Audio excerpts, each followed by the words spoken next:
Citerium.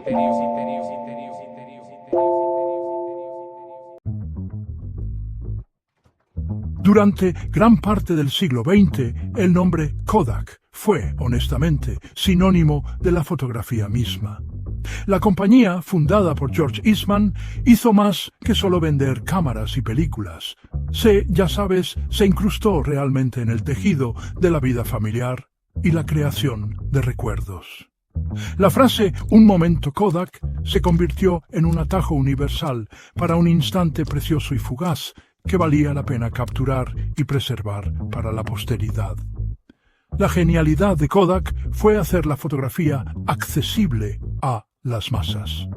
Transformó un proceso complejo y costoso, una vez dominio de profesionales, en un pasatiempo simple y asequible para todos. Esta democratización de la imagen creó un imperio global, construido sobre un modelo de negocio brillantemente simple: vender cámaras económicas y hacer una fortuna con la película consumible, el procesamiento y las impresiones que seguían. Este imperio se sentía, inquebrantable. Su brillante marca amarilla y roja era una vista familiar en casi todos los rincones del mundo, un faro de calidad y fiabilidad. Sin embargo, en lo profundo de sus propios laboratorios de investigación de vanguardia, una revolución estaba naciendo silenciosamente. Una revolución que la compañía finalmente elegiría ignorar. En 1975, un joven ingeniero llamado Steven Sasson, que había estado trabajando para Kodak desde que se graduó 2 años antes, logró algo monumental. Creó la primera cámara digital autónoma del mundo. Era un dispositivo torpe, del tamaño de una tostadora, que capturaba una imagen en blanco y negro en una cinta de casete y tardaba 23 segundos en grabarla. La resolución era de apenas 0.01 megapíxeles, muy lejos de los estándares actuales. Cuando Sasson presentó su innovador invento a los ejecutivos de la compañía, su reacción no fue de emoción, sino de aprensión profunda. Escucharon atentamente, entendieron la tecnología, pero sus preguntas revelaron un miedo profundo. La pregunta más reveladora fue: «Eso es lindo, pero no se lo digas a nadie». Los ejecutivos vieron la cámara digital no como una nueva frontera de oportunidad, sino como una amenaza directa y existencial para su negocio principal. Toda la estructura financiera de Kodak se basaba en la venta de película fotográfica, los químicos utilizados para revelarla y el papel en el que se imprimían las imágenes. Una cámara que no requería ninguna de estas cosas era, en su opinión, un enemigo a contener. Se tomó la decisión de no seguir adelante con la tecnología. El equipo directivo creía que introducir una cámara sin película canibalizaría sus lucrativas ventas de película, la gallina de los huevos de oro que había puesto huevos de oro durante décadas. Razonaron que nadie querría ver sus fotos en una pantalla de televisión, y no podían imaginar un mundo sin el álbum de fotos físico. Esta decisión singular, tomada por el deseo de proteger un modelo de negocio existente y altamente rentable, se convirtió en la grieta fundamental en el imperio de Kodak. La compañía había inventado literalmente el futuro de la fotografía. Lo había tenido en sus manos, lo había examinado y luego lo había vuelto a colocar cuidadosamente en un estante, esperando que nunca viera la luz del día. A lo largo de los años 80 y principios de los 90, la decisión de Kodak de dejar en el olvido la cámara digital parecía en la superficie la correcta. La compañía entró en un periodo de prosperidad sin precedentes, alcanzando su cenit absoluto en el mercado de la fotografía analógica. Las cajas amarillas de película Kodak volaban de los estantes y sus sencillas cámaras de apuntar y disparar estaban, honestamente, por todas partes en cumpleaños, vacaciones y viajes alrededor del mundo.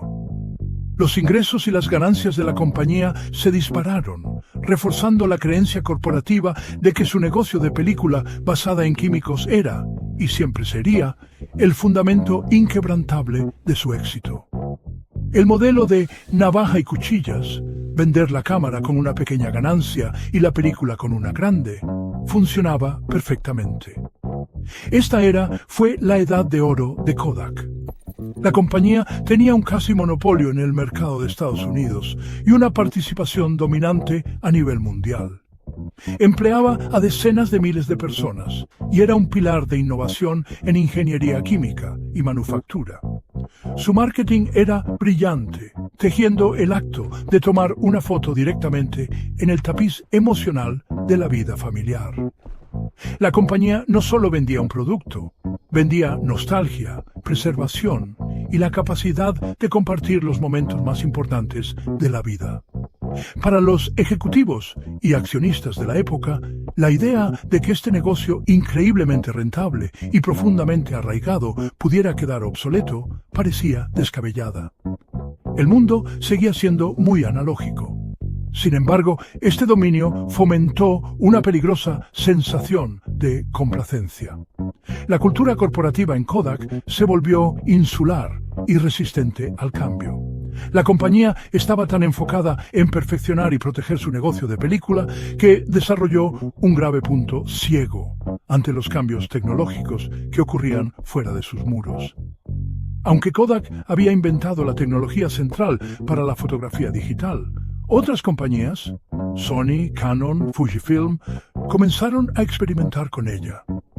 Vieron el potencial no como una amenaza, sino como la siguiente evolución lógica de la imagen. Kodak, mientras tanto, continuó invirtiendo su presupuesto de investigación y desarrollo en hacer que la película fuera marginalmente mejor.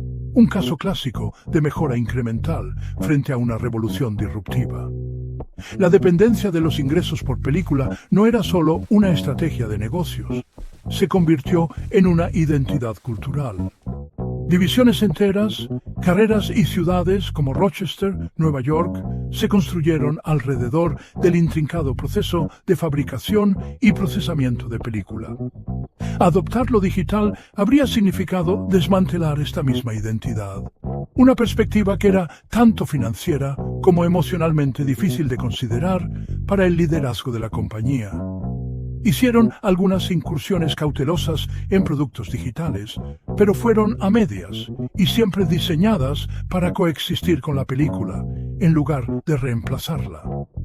Vieron lo digital como un compañero de su negocio principal, no como el sucesor que inevitablemente lo destruiría. Este error de cálculo estratégico resultaría fatal. A mediados y finales de los 90, el futuro digital que Kodak había intentado ignorar comenzó a llegar con una fuerza innegable. Los competidores, que no estaban agobiados por un negocio heredado de películas, comenzaron a lanzar cámaras digitales de consumo que estaban ganando terreno. Empresas como Sony, que tenían experiencia en electrónica y miniaturización gracias a productos como el Walkman, estaban perfectamente posicionadas para liderar este nuevo mercado. Entendían la electrónica, los sensores y el software de una manera que Kodak, una empresa química en su esencia, no. La calidad de las imágenes digitales mejoraba a un ritmo exponencial, y la comodidad de la retroalimentación instantánea y el fácil intercambio comenzó a atraer fuertemente a los consumidores. La reacción inicial de Kodak a esta creciente amenaza competitiva fue de negación, seguida de una respuesta lenta y torpe. La compañía lanzó su propia línea de cámaras digitales, la serie Easy Sharp, a principios de los 2000.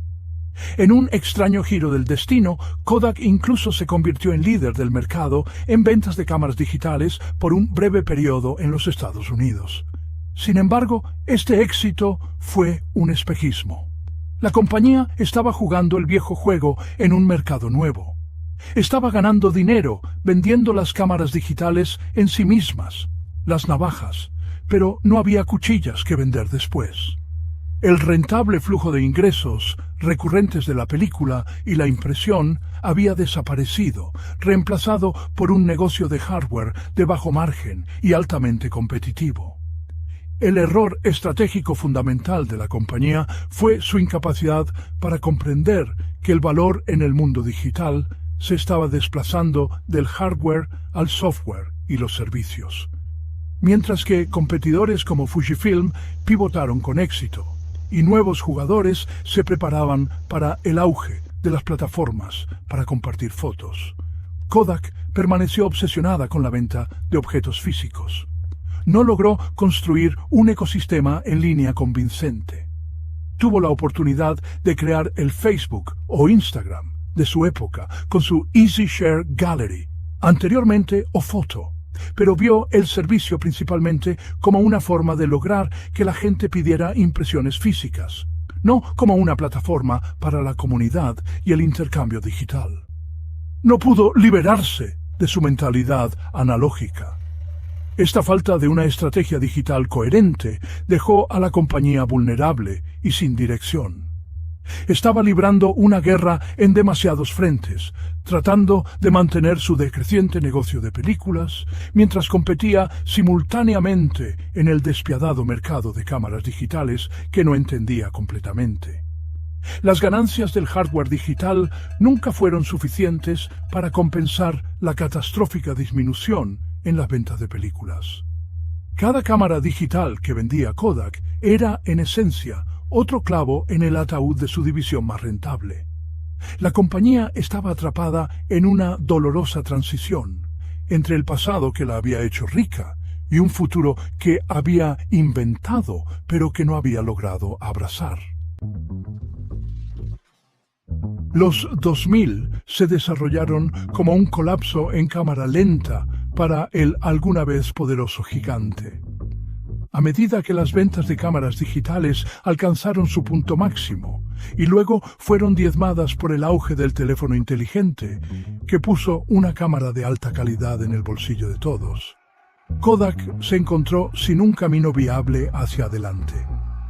El debut del iPhone en 2007 fue el toque de difuntos final.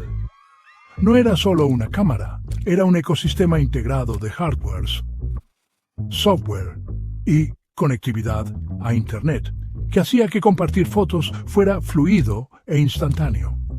Kodak, todavía tratando de vender cámaras digitales y convencer a la gente de imprimir fotos, se quedó irremediablemente atrás. Su modelo de negocio no solo estaba desactualizado, era irrelevante. Años de reestructuración, despidos y pivotes estratégicos desesperados no lograron detener la hemorragia. La compañía, que alguna vez empleó a más de 145.000 personas en todo el mundo y definió la cultura de una ciudad entera, vio cómo su fuerza laboral y su valor de mercado se evaporaban. La marca que alguna vez simbolizó la innovación y la calidad se convirtió en un ejemplo de fracaso corporativo. El dolor fue, honestamente, realmente agudo en Rochester, Nueva York, donde generaciones de familias habían construido sus vidas alrededor de la compañía.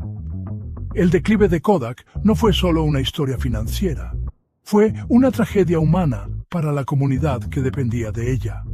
Las vastas plantas de fabricación de la compañía, una vez bulliciosas con actividad, quedaron en silencio.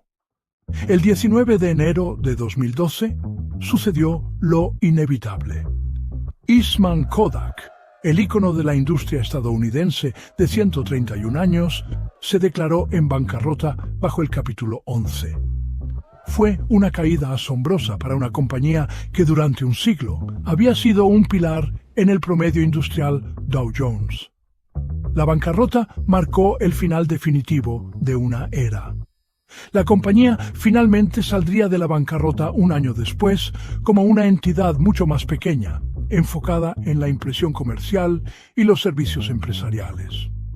El negocio de fotografía de consumo, el corazón y el alma de la antigua Kodak, desapareció para siempre, vendido en pedazos para pagar sus deudas. Hoy, la historia de Kodak sirve como un poderoso y duradero cuento con moraleja en las escuelas de negocios y las salas de juntas de todo el mundo. Es el ejemplo máximo de una empresa que fue víctima del dilema del innovador. la lucha de las empresas exitosas y establecidas para adaptarse cuando se enfrentan a un cambio tecnológico disruptivo. Kodak no fracasó porque le faltara innovación. Fracasó porque su liderazgo eligió proteger su éxito existente en lugar de abrazar el futuro que había sido pionero. Se erige como un claro recordatorio de que ningún imperio es demasiado grande para caer, y que la negativa a canibalizar el propio éxito es a menudo un camino directo a la obsolescencia. Kodak inventó el futuro, pero decidió vivir en el pasado.